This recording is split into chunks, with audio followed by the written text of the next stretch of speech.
grabación ya. Entonces, Ana María continúa. Sí. Adelante. Bueno, el gusto y el olfato van a tener sus receptores por medio de quimiorreceptores, y estos van a presentar respuesta a cambios químicos que se encuentran en el ambiente, por lo que también van a ser estereorreceptores. En los receptores de sabor, los gustativos, van a presentar una estimulación por medio de las sustancias disueltas que se encuentran en los alimentos, y en los receptores del olor por medio de moléculas gaseosas en el aire, pero estas moléculas deben ser humedecidas para que pueda producirse la estimulación.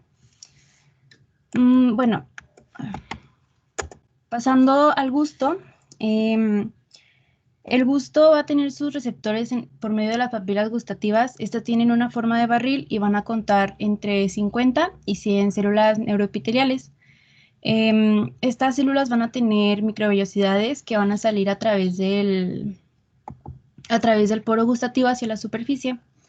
También se les denomina células neuroepiteliales, ya que se comportan como neuronas, ya que van a presentar una estimulación, va a producir una despolarización y van a presentar potenciales de acción que van a hacer que se liberen neurotransmisores hacia las neuronas sensitivas.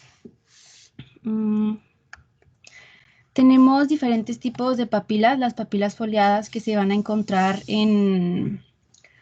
a los lados de la lengua, las circunvaladas en la parte posterior y las fungiformes en la superficie anterior de la lengua. Para las papilas foliadas y las papilas circunvaladas van a estar inervadas por el nervio glosofaringeo, y las papilas fungiformes por el nervio facial a través de la cuerda del tímpano. Y estos dos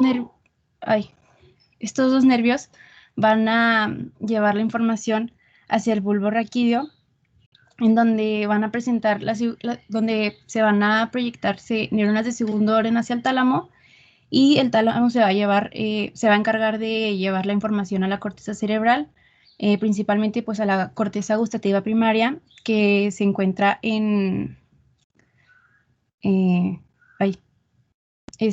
la corteza gustativa primaria, a la circunvolución postcentral y a la corteza prefrontal. La corteza prefrontal se va a encargar de las asociaciones del gusto y la percepción del sabor. La corteza gustativa primaria se encuentra en la ínsula. La ínsula, perfecto, muy bien. Y en la parte postcentral, obviamente, sería localizado a nivel de la lengua, ¿verdad? En el mapa que tenemos ahí en el capítulo 8, ¿verdad? Sí. Muy bien. Tenemos 4 sabores tradicionales, que es el salado, el dulce, el amargo y el ácido, que, bueno, pues sus nombres describen muy bien pues los sabores, y el umami, que este es un término japonés que se va a referir hacia a un sabor sabroso y relacionado a la carne. Antes se pensaba que cada sabor tenía una zona específica de la lengua en la que se podía percibir los sabores, pero pues ahora sabemos que esto no es cierto, ya que todas las áreas de la lengua van a tener la misma capacidad para responder a las 5 categorías de los sabores.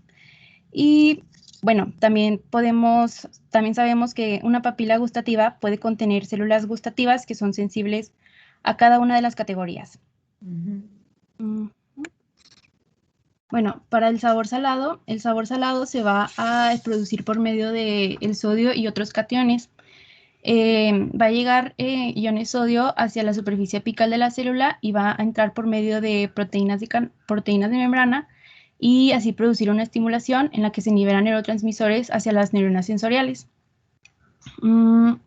El sodio puede tener aniones relacionados para que se pueda modificar la percepción de qué tanto puede llegar a ser el sodio tan salado. Por ejemplo, el cloruro va a hacer que el sodio se pueda percibir más salado, ya que el cloruro va a poder pasar a través de las zonas de oclusión y hacer que se amplifique lo salado del sodio. Perfecto. O sea, en este gusto salado nos vamos a recordar fácilmente. Quien más nos da esa percepción de salado, cloruro de sodio. Su acción, como lo demuestra el esquema que está ahí en la diapositiva, pues es muy sencillo. El sodio despolariza Los canales de calcio se abren en el interior para liberar muy bien el neurotransmisor. Es uno de los mecanismos más sencillos descritos aquí en el gusto, el salado. Perfecto. Muy bien, Ana, adelante. Y bueno, el sabor ácido se va a presentar de la misma manera, pero este es por medio de los hidrogeniones, que igual van a llegar a la superficie apical de la membrana, van a entrar a la célula y van a producir una despolarización. Como todos los ácidos contienen hidrogeniones, pues todos los ácidos van a producir un sabor ácido. Y el grado de acidez va a depender de la disminución del pH que se produzca dentro de la célula gustativa. Perfecto. Su mecanismo es idéntico al salado, nada más que aquí es a través de los hidrogeniones, ¿verdad? Así nos queda claro, pues hidrogeniones relacionados con acidez es el sabor ácido. Su mecanismo es muy sencillo. Muy bien. Y bueno, el dulce y el umami, estos son receptores acoplados a proteínas G. Los receptores dulce van a tener una gran variedad de moléculas que se van a unir en múltiples sitios de acción al ligando. Y bueno, por esto también se produce grados variables que pueden producir los azúcares, ya que pues van a tener diferentes sitios de unión. Y pues estos receptores de proteína G se van a encontrar en células gustativas afinadas. El receptor del umami, igual acoplado a proteína G y va a ser estimulado en respuesta a proteínas, específicamente por los aminoácidos glutamato y el aspartato, pero pues estos aminoácidos se van a encontrar en todas las proteínas, por lo cual pues no es tan difícil estimularlos.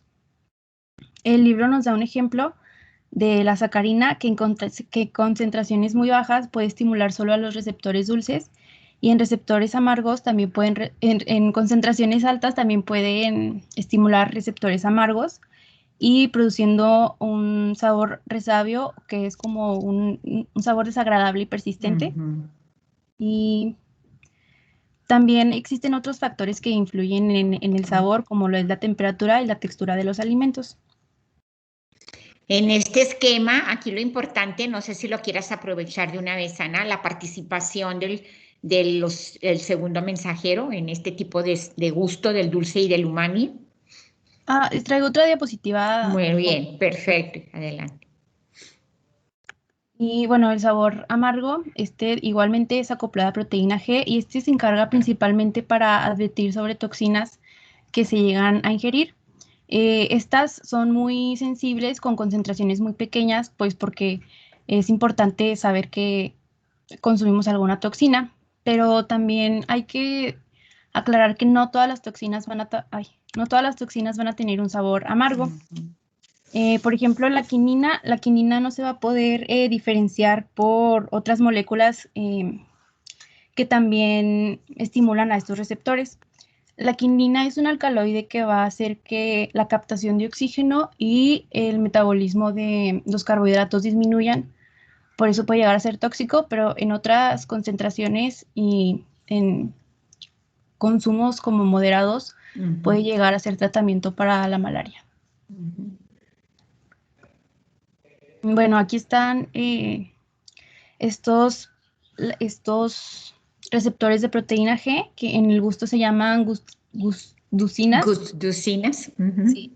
Y también vamos a encontrar de estos receptores en el sistema visual, ya que van a actuar estos receptores acoplados a proteína G como fotorreceptores. ¿Y ahí cómo se llaman, Ana? Transducinas. Transducinas, ¿verdad? Aquí gusducinas del gusto y allá transducinas de que transducen el estímulo a lo que vamos a ver, a la visión, ¿verdad? Sí. Muy bien. Y bueno, este es un esquema del capítulo 7, pero bueno, pues sirve para explicar también los mecanismos de segundo mensajero. Va a llegar una molécula gustativa y va a hacer que se disocien las proteínas G, lo cual va a, en el sabor dulce de los azúcares, va a activar el segundo mensajero del adenilato ciclasa, del AMP cíclico, las proteínas G activan la adenilato ciclasa para formar AMP cíclico, pero en este caso el AMP cíclico va a hacer que los canales de potasio se cierren para producir una despolarización. Exactamente. En cambio, con el dulce de los aminoácidos, los sistemas de segundo mensajero que se activan es el trifosfato de inositol y el triacilglicerol. Y bueno, ahora pasando al sistema del olfato, este se va a dar por medio del epitelio olfatorio, que vamos a encontrar células receptoras que son neuronas bipolares, que van a atravesar la lámina quirosa del etmoides para llegar al bulbo olfatorio. Células de sostén, que estas van a contener enzimas que van a oxidar odorantes hidrofóbicos, y esto es para que se vuelvan menos liposolubles y puedan penetrar menos la barrera hematoencefálica. Y también células madres basales que se van a encargar de reemplazar a las células receptoras en 1 a 2 meses. El ser humano cuenta con alrededor de 1000 genes que van a codificar para proteínas receptoras del olfato, pero la mayoría de estos van a generar, se les generan mutaciones y solo nos vamos a quedar con alrededor de 350 genes que codifican para una proteína receptora. Es importante recalcar que cada receptor es único para cada molécula y pues cada neurona expresa solo un gen de una de estas proteínas receptoras. Y bueno, el olfato también sus receptores son acoplados a proteína G, y estos receptores tienen una característica específica, que vamos a tener 50 proteínas G unidas al receptor, y esto va a poder amplificar la sensación o amplificar el olfato. El sistema de segundo mensajero es por medio de la adenilato ciclasa y va a producir AMP cíclico. El AMP cíclico va a abrir los canales de sodio y calcio para que entren a la célula y produzcan una despolarización. El ser humano puede detectar una 1000 millonésima de onza de perfume que se puede encontrar en el aire, pero pues aún así el sistema olfatorio del humano es mucho más disminuido que en otros mamíferos. Y sí, por ejemplo, sabemos que, por ejemplo, los caninos, los perros, se manejan mucho por el olfato. Bueno, la mayoría de los animales, ¿verdad? Se manejan por olfato. Ya lo habíamos hablado eso, ¿verdad? Pero en el humano, pues es un poquito menos sensible ese sentido del olfato que los animales, ¿verdad? Pero detectar una 1000 millonésima de onza de perfume, pues es muy buena sensibilidad para nuestro olfato. Sí. Y bueno, cada neurona olfatoria va a producir una sinapsis en el bulbo olfatorio, y por medio de axones no mielinizados se va a llevar esta neurona olfatoria por medio de axones no mielinizados, se va a llevar hacia el bulbo olfatorio a través de la lámina cribosa para producir ahí sinapsis con los glomérulos. Ahí está el dibujo que está muy bonito, ¿verdad? Sí.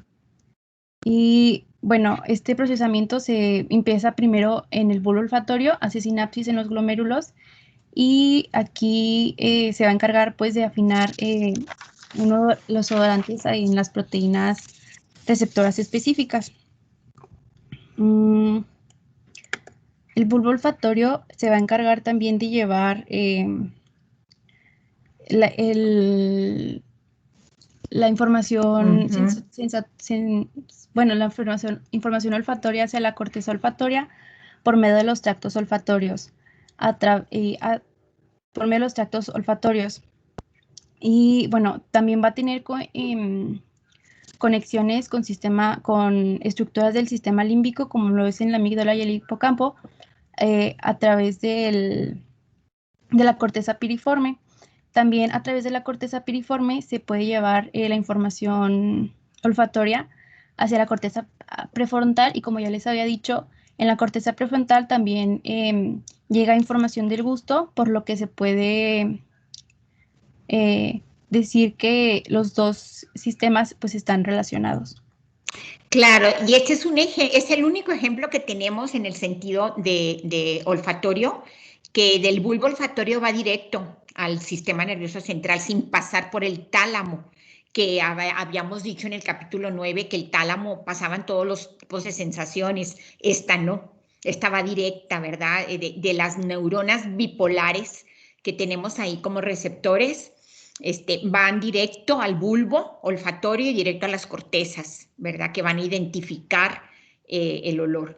Y bueno, pues como tú dices, esa relación que a veces tenemos de que experimentamos un olor y se nos viene un recuerdo o la relación de una época, por ejemplo, cuando se está cocinando pan en la cocina, galletas en la cocina, entran a su casa y algunos lo refieren con la época navideña, es un ejemplo, o algo que cocinaba la abuela, o les trae la memoria de algún viaje cuando percibieron un aroma, pues por eso es mucho que está relacionado hacia la parte de la amígdala que está en comunicación también con el sistema límbico, ¿verdad? Ok, adelante, ¿qué más del olfato? Bueno, olvidé mencionar que eh, en los glomérulos se va a poder como definir qué olores estamos percibiendo por medio de la excitación de estos, y aquí es donde se produce la inhibición lateral olfatoria. Perfecto. Eso te iba a preguntar. Esa inhibición lateral que vimos ayer su definición, que es para afinar el estímulo, lo vamos a tener en todos los sentidos, como lo vamos a citar. Y entonces aquí, ¿quién los hace? Esa inhibición lateral, ¿quién se encarga de hacerlo en el olfato? Sinapsis, bueno, en los glomérulos de sinapsis Ujú. dendrodendríticas. Exactamente, dendrodendríticas, o sea, dendrita con dendrita que está conectado a neuronas, ¿verdad? De los glomérulos diferentes que aparecen ahí dentro de lo que es el bulbo olfatorio, están haciendo la inhibición lateral, entonces afinamos el olfato, digamos, ¿verdad? El olor que estamos percibiendo. Muy bien, perfecto. Entonces, ya vimos en el gusto los receptores células epiteliales especializadas, que se llaman hasta neuroepiteliales. En el olfato, estas sí son verdaderas neuronas y de tipo bipolar, como lo muestra ahí el dibujo que están apreciando todos, ¿verdad? Perfecto. Único sentido que va directo, sin cruzar al tálamo, va del bulbo olfatorio a la corteza cerebral. Muy bien. Perfecto. Adelante. Son estos dos, el gusto y el olfato, pues son bastante sencillos, ¿verdad? Hasta ahorita. Ya eso sería todo, creo. Muy bien. Ahora, pues nada más enfatizar que el gusto y el olfato están muy relacionados, muy relacionados. ¿Qué pasa cuando a veces traemos un cuadro gripal? Que no percibimos bien los olores, pero también se nos va el gusto. Entonces está muy relacionado el acercarse una cebolla, por ejemplo, a la boca y lo primero que vamos a percibir que es una cebolla si nos tapamos los ojos es por el olfato. Entonces están muy relacionados, ¿eh? Por eso en inflamaciones de las vías respiratorias superiores, ambos se pierden en común, el olfato y la sensación de sabor cuando traemos una inflamación dada por algún cuadro gripal o por COVID, que es uno de los datos que puede haber, ¿verdad? Muy bien, adelante. Seguimos con oído y sus funciones. Muy bien. Sí, voy a explicar yo eso. Luis Mario. Héctor, Héctor, ok Héctor, adelante Héctor, ahí está, ya te veo abajo, muy bien Héctor. ¿le puedes dar, por favor? Y bueno, la primera función del oído, pues va a ser el equilibrio de la que vamos a hablar, y esta se va a dar en el oído interno y en los componentes que forman el aparato vestibular. Y pues ahorita vamos a ver más específicamente cómo funciona todo. Primero, hay que saber que el aparato vestibular se va a dividir en dos partes. Los órganos otolíticos, que van a ser el utrículo y el sáculo, y en los canales semicirculares. ¿Le das? Vale. En el aparato vestibular pues se va a encontrar el laberinto membranoso, que va a contener estructuras sensoriales y estos conductos que podemos ver ahí en la imagen, van a llevar un líquido llamado endolinfa y sus propiedades van a ser pues con más concentración de potasio y concentraciones muy bajas de sodio y calcio en comparación con otros líquidos. Y pues como ya se había mencionado antes, las células son mecanorreceptoras y su despolarización se debe a este gradiente que les digo que tiene mayor de potasio y pues hará que el potasio entre a la célula en vez de en otras células que entra el sodio o el calcio. Y bueno, en este laberinto membranoso está situado dentro de un espacio del cráneo llamado laberinto óseo y entre el hueso, o sea, entre el laberinto óseo y el laberinto membranoso, va a fluir un líquido llamado perilinfa y este líquido sí va a tener concentraciones pues parecidas a los líquidos extracelulares o el líquido cefalorraquídeo, por ejemplo. ¿Le das, por favor? Bueno, en las células pilosas sensoriales del aparato vestibular, debemos de saber que el utrículo y el sáculo dan informaciones lineales, mencionado el ejemplo en el libro de viajar en carro o saltar la cuerda, mientras que los canales semicirculares dan información de rotaciones o aceleración angular, como cuando hacemos acrobacias o giramos muchas veces, ¿no? Y el aparato vestibular va a tener estas células modificadas, llamadas células pilosas, como las que vemos ahí en la imagen, porque cada célula va a tener varios estereocilios, que son los azules, y un sinocilio, que este es un cilio verdadero, así lo menciona el libro. Un cilio verdadero, está muy grande. Entonces, Héctor, las células receptoras para el equilibrio son células epiteliales modificadas, ¿verdad? Sí. Que serían estas células pilosas sensoriales. Muy bien. Es muy interesante ver cómo funcionan. Adelante.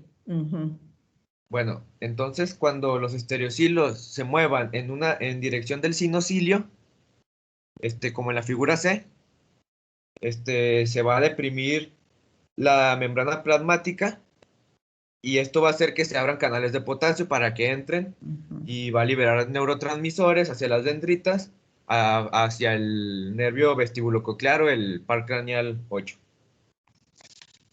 Por el contrario, cuando se mueven los estereocilios en dirección contraria, como en la imagen D, bueno, en la opción D de la imagen, hará todo lo contrario, pues liberará menos neurotransmisores y pues sí, pues va a ser prácticamente una inhibición, va a ser inhibida. O sea, va a ocasionar que una Hiperpolarización. Hiperpolarización, exactamente, ¿verdad? Sí. Entonces, pues toda la información que se mande va a ser dependiente en la dirección en la que se flexionen estas prolongaciones o los estereocilios. ¿Le das, por favor? Bueno, hablando ahora del utrículo y el sáculo, que también tienen un epitelio especializado, a este epitelio se le va a llamar mácula y va a tener también células pilosas y células de sostén, como podemos ver en la imagen señalados, ¿no? Ahí se ven.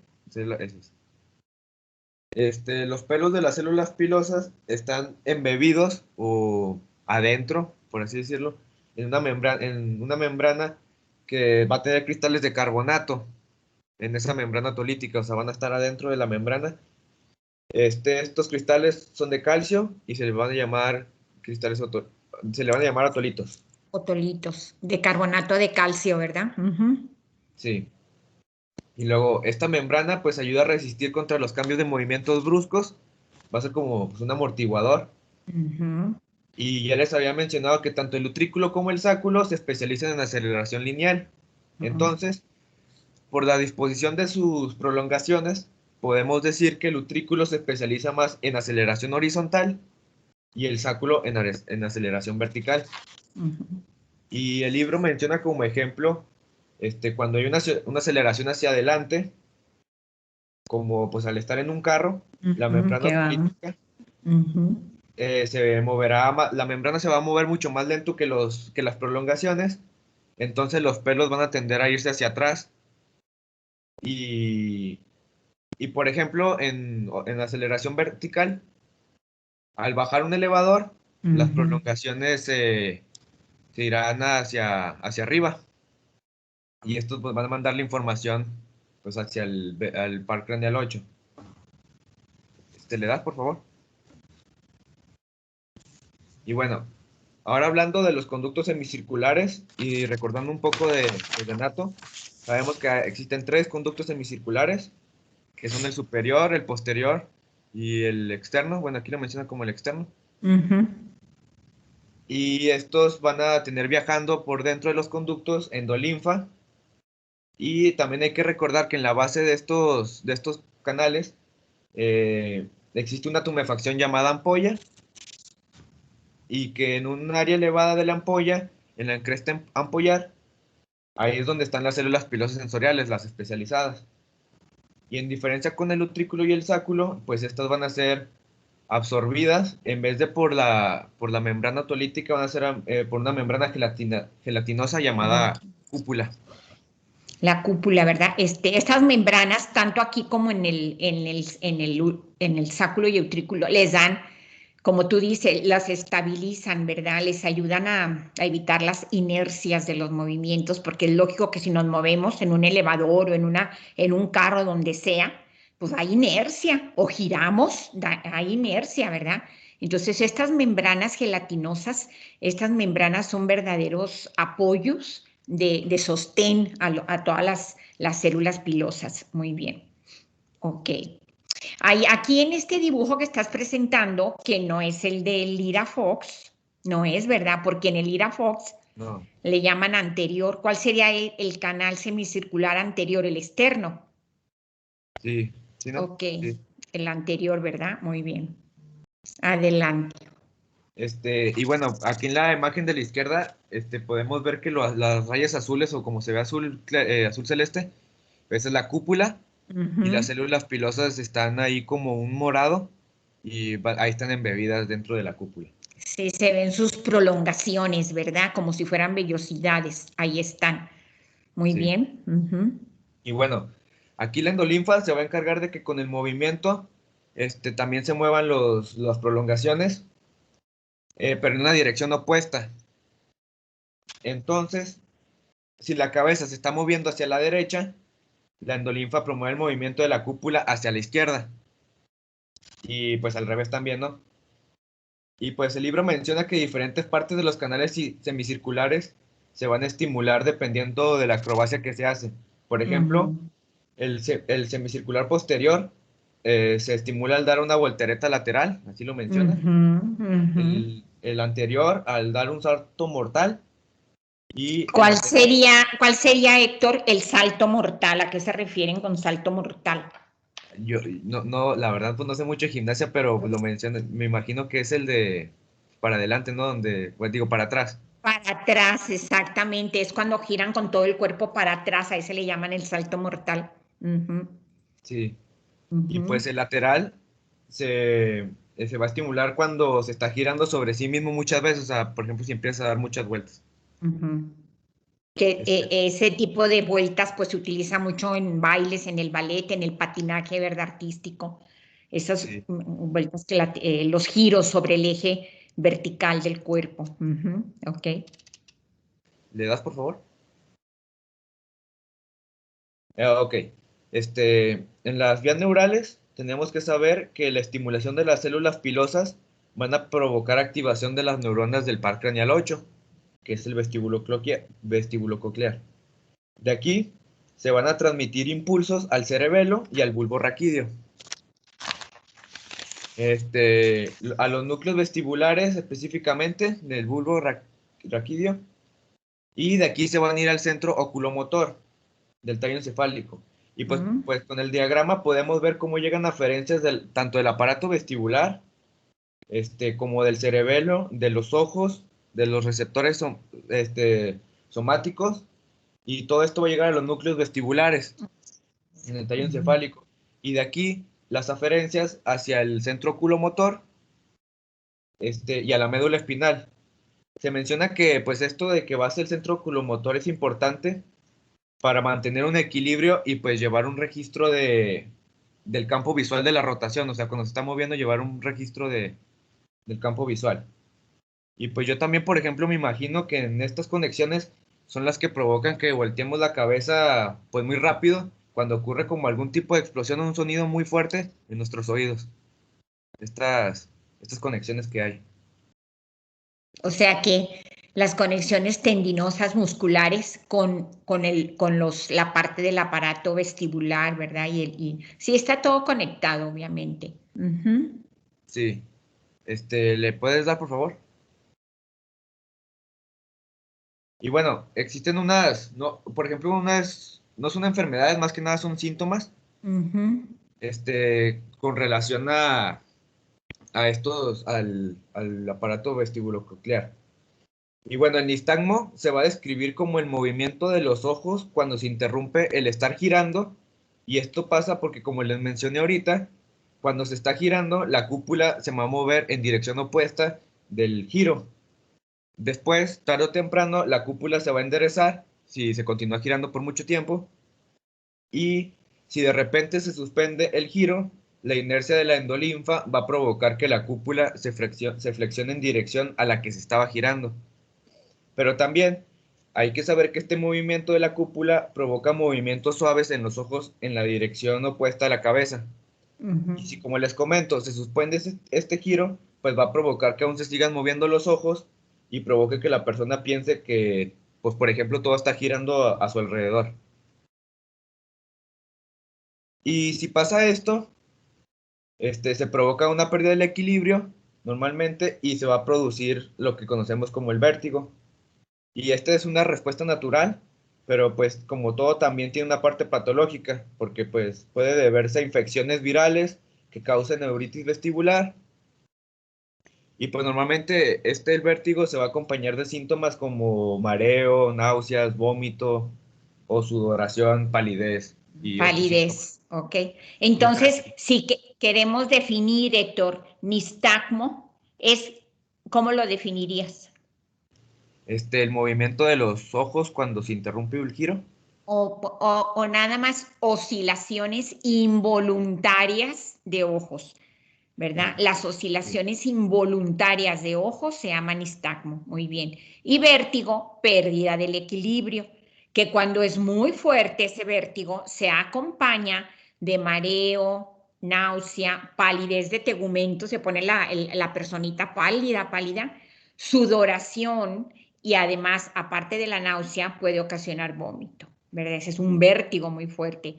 Y si es común, por ejemplo, en la sinusitis, que es un depósito de secreciones en los senos paranasales, es muy común que se extienda y que empiece a dañar y se corra hacia la trompa de Eustaquio, y nos ocasiona incluso inflamación y daño a nivel del aparato vestibular, y nos da vértigo con otros síntomas también, como se describen ahí, ¿verdad?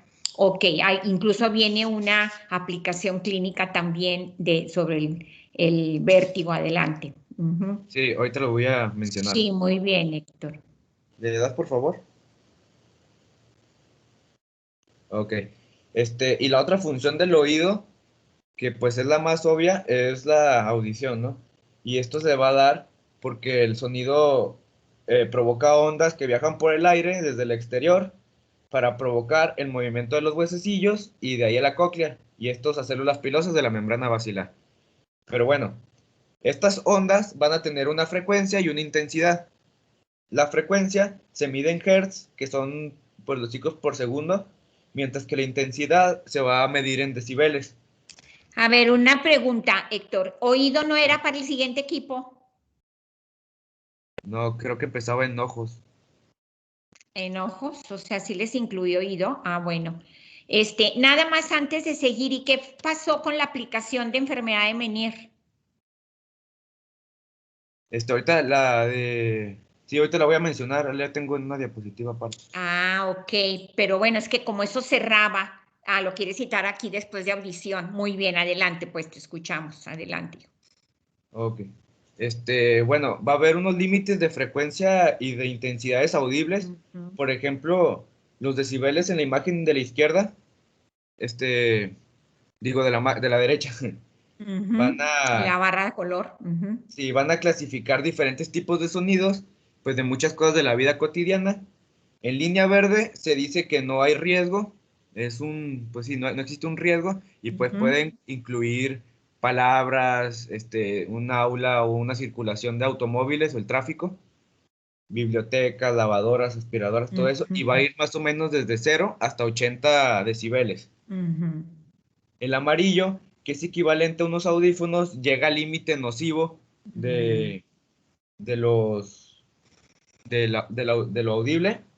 Entonces, arriba, ya en el rojo, pues son sonidos peligrosos para el oído, Claro. pero pues ya más de 115 decibeles pueden provocar daños irreversibles como las sirenas o las alarmas. Claro, incluso por ejemplo, Héctor, ahí que dices tú, fíjate la zona de la roja cuando ya pasa hacia la parte café que se ve en la barra, dice Sí. disparo de fusil y eso, se recomienda a todos los que van a entrenar a los campos de tiro que se protejan con adaptadores especiales para el oído de los fusiles, porque si no se va deteriorando la calidad auditiva. Entonces, también en fábricas en donde estén trabajando con sonidos arriba incluso de la zona roja, mira, del 90 decibeles, donde ya se usan perforadoras, sierras, martillos neumáticos, también, que yo creo que ustedes lo han visto en salud ocupacional, deben de estar protegidos los trabajadores con sus aparatos de especiales para poder amortiguar esos sonidos que sí ya causarían un daño, ¿verdad? Audible. Sí. Muy bien. Y pues también, por ejemplo, en la frecuencia, pues no va a ser igual, no es como que hay rangos de lo que te puede dañar y lo que no, más que nada es si es audible o no es audible. Y en esa imagen, podemos ver que el rango audible va desde 20 hasta 20.000 Hz. Menos de 20.000 Hz se le va a llamar infrasonido y arriba de 20.000 Hz, ultrasonido. Y pues esta es la frecuencia que usan en las ecografías, como ya se ve. Muy bien. ¿Le puedes dar, por favor? Ok. Ya teniendo estos conocimientos, creemos que como viaja el sonido desde el exterior hasta el nervio vestibulococlear y empezamos en el oído externo, ¿no?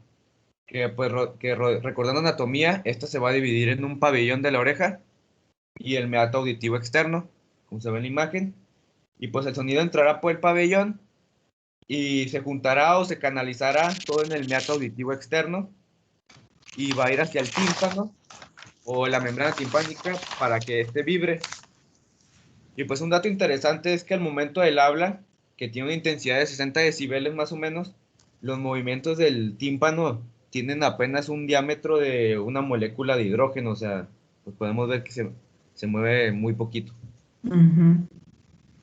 ¿Le das, por favor?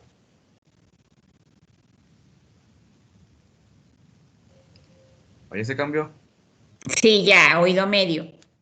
Ah, ok. Bueno, en el oído medio está ubicado entre la cóclea, por el oído interno y el oído externo. Y pues se va a caracterizar porque tiene los tres huesecillos, que son el martillo, o el maliolo también se le llama, el yunque y el estribo o estapedio. El martillo va a estar unido al tímpano, entonces las vibraciones del tímpano se transmitirán al martillo y al yunque y de aquí al estribo, porque pues recordando, pues estos están articulados, ¿no? Los tres huesos, entre ellos mismos. Entonces el estapedio, que es el último que va a recibir las vibraciones, pues las va a transmitir por la ventana oval, que está tapándolo literalmente el estribo. Y pues sí, está pegado del otro lado por la cóclea y de ese lado el estribo, y ahí por ahí le va a transmitir los movimientos. Y pues algo muy importante que menciona es que la razón por la que existan tres huesos y no uno, es que gracias a estos tres, si existe una vibración muy alta o existe mucho sonido, los huesecillos van a tender a doblarse. Y además los músculos dentro, como el músculo del estapedio, ahí se ve arriba en la imagen. estos van a alcanzar a contraerse para no permitir la transmisión del sonido del estribo a la cóclea para evitar pues daños o para prevenir los daños. Como que amortiguan, ¿verdad? Sí, pero en casos, por ejemplo, de un arma del disparo de una pistola donde el sonido es muy rápido, pues el músculo no va a alcanzar a contraerse y puede crear un daño nervioso. Así es. Bueno, aquí me gustaría dejar lo que viene para la siguiente clase. Me gustaría que me proyectaran la diapositiva donde se ven los mecanismos de los diferentes sabores del gusto. Nada más quiero hacer ahí una observación.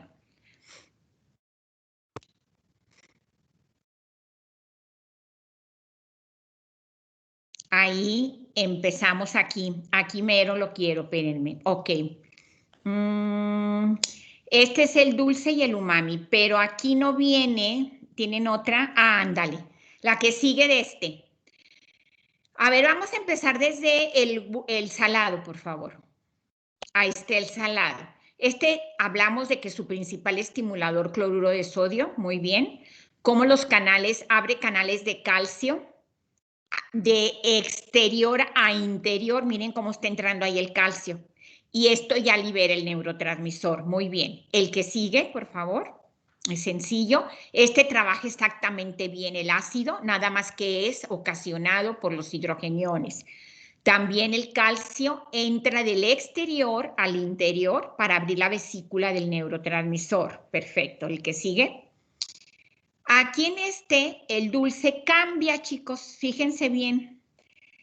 El canal, nada más que aquí veo que no aparece aquí en la diapositiva, pero aquí el calcio que se requiere para liberar las vesículas del neurotransmisor, como aquí están cerrando los canales de potasio, el calcio viene y proviene en el dulce, en el sabor dulce, del retículo endoplásmico de la célula. ¿Ok? Eso es importante. Aquí está, miren, perdón, en el amargo, ahí está el amargo. En el amargo, ¿verdad? El calcio es a partir del retículo endoplásmico. Ojo, ojo, en estas diferencias tenemos que hacerlas resaltar porque se utilizan mucho en preguntas y a veces aquí pues nos confundimos porque no revisamos bien el concepto. Entonces, en el amargo, ¿verdad?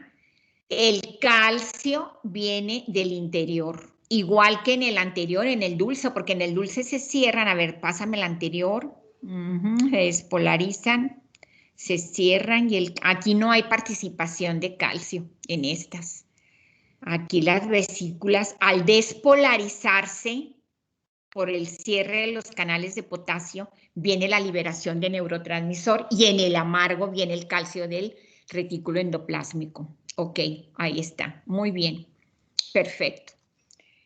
Por otro lado, distinguir los diferentes tipos de receptores en cada uno del gusto, el olfato y el aparato, hasta ahorita de lo que llevamos vestibular, que nos controla el sentido del equilibrio.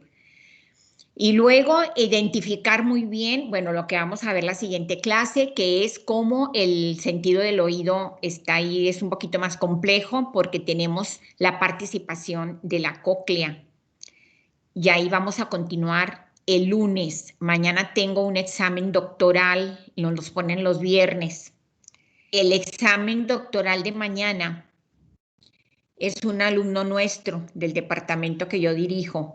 Es un alumno que ya hizo la maestría también en investigación médica y mañana en su tesis doctoral él presenta un modelo de trabajar con la célula de Sertoli como un marcador celular muy interesante que está respondiendo a los estímulos contaminantes del exterior y que nos provoca daño reproductivo. Este chico que va a presentar mañana es una persona muy, muy responsable, es muy brillante, muy dedicado y ha trabajado muchísimo. Él hizo una estancia en Portugal donde trabajó precisamente con este modelo de célula de Sertoli y lo implementó en nuestro laboratorio. Entonces mañana va a obtener el grado de doctor en ciencias y pues tengo el examen doctoral que dura bastante.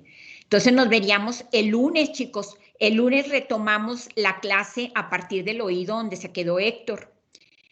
Aquí tienen tiempo para mañana repasar para su examen, que ahorita que ya estamos casi todos adentro, que faltan muy poquito, ya son aquí 68 alumnos. Repito, el examen de mañana consta de 25 preguntas. Unas vienen para que son enunciados donde van a contestar si es falso o verdadero con una F o una V, ¿verdad? Y las otras preguntas son de opción múltiple. Les vamos a dar 40 minutos y para 25 preguntas es 1 minuto y medio, más o menos 40 minutos, ¿ok? Sería en modo a las 7:30 de la tarde, como me dijeron por el grupo, sé que tiene una clase. El lunes continuamos con oído, entonces necesito ya también el lunes que me manden el siguiente equipo su información de lo que van a presentar para ojo. Y mañana hasta las 11 de la noche se recibe el trabajo, el estudio autodirigido. ¿Alguna duda que tengan, chicos? Tenemos unos minutitos para que se conecten con tiempo a la otra clase. A ver, no veo manitas, ¿no hay nadie? ¿Todo está claro? ¿Quién quiere hablar? ¿Alguien quiso hablar? Bueno. Entonces nos vemos en clase el lunes y mañana su examen, por favor. Se me hace que hay una